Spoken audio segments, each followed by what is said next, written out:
Assalamualaikum warahmatullahi wabarakatuh. Perkenalkan, kami dari kelompok SMP Negeri 7 Bandar Lampung akan mempresentasikan hasil diskusi kami tentang pembelajaran berdiferensiasi produk dalam topik 2 demonstrasi kontekstual. Perkenalkan, anggota kelompok kami yang pertama ada Gita Mutiara, Imas Anggraini, M. Idris Ismatullah, Kodrunada Nurfadilah, dan yang terakhir ada Sari Kurniawati Pasisa.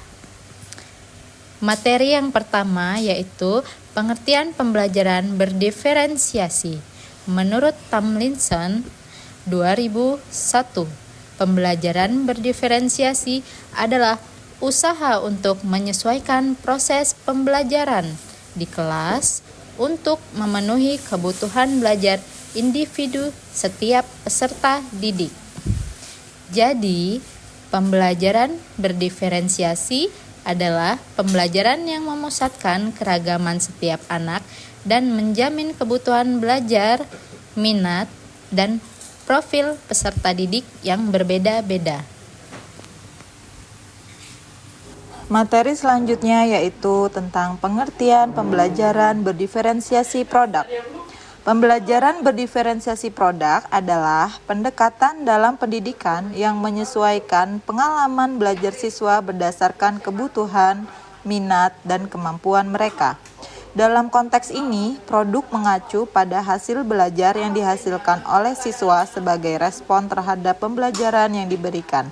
Dengan kata lain, siswa dapat menunjukkan pemahaman mereka melalui berbagai bentuk produk yang berbeda, seperti presentasi, proyek, karya seni, atau tulisan, sesuai dengan cara mereka belajar terbaik.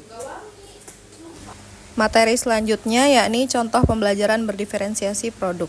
Yang pertama ada minat belajar. Peserta didik ditawarkan pilihan atau aktivitas yang relevan dengan yang mereka sukai.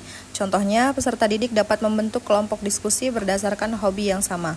Selanjutnya, perlunya kesiapan belajar. Hal ini disesuaikan dengan tingkat pemahaman dan keterampilan peserta didik sehingga tantangan yang diberikan sesuai dengan kesiapannya.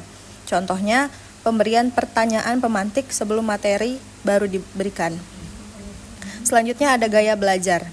Nah, gaya belajar ini yang pertama ada auditory. Itu bisa berisi podcast, diskusi kelompok, maupun laporan atau esai. Lalu ada kinestetik yang berisi berbasis proyek, simulasi peran atau permainan, dan kegiatan lapangan. Selanjutnya ada visual. Ini berisi contohnya poster, infografis, ilustrasi atau gambar, dan peta konsep. Hal yang akan saya lakukan jika menjadi guru. 1. Menyesuaikan dengan keragaman dan kebutuhan peserta didik supaya dapat menyesuaikan materi pemahaman bagi peserta didik. 2. Menyiapkan pembelajaran yang sesuai dengan gaya belajar peserta didik supaya peserta didik dapat memahami pelajaran dengan baik. 3. Menyesuaikan tingkat kesulitan materi supaya peserta didik dapat dengan mudah memahami pembelajaran.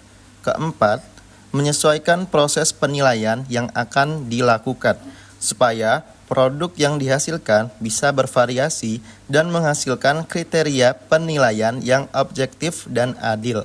Yang terakhir, meningkatkan motivasi dan partisipasi supaya peserta didik merasa diakui dan didukung dalam kebutuhan dan kemampuan peserta didik. Baik, yang terakhir adalah kesimpulan. Guru yang menerapkan diferensiasi produk berarti guru memberi siswa kebebasan untuk mengeksplorasi dan menunjukkan pemahaman mereka dengan cara yang paling sesuai dengan mereka. Ini mendorong kreativitas, meningkatkan motivasi belajar, dan memungkinkan siswa untuk belajar dengan cara yang lebih personal.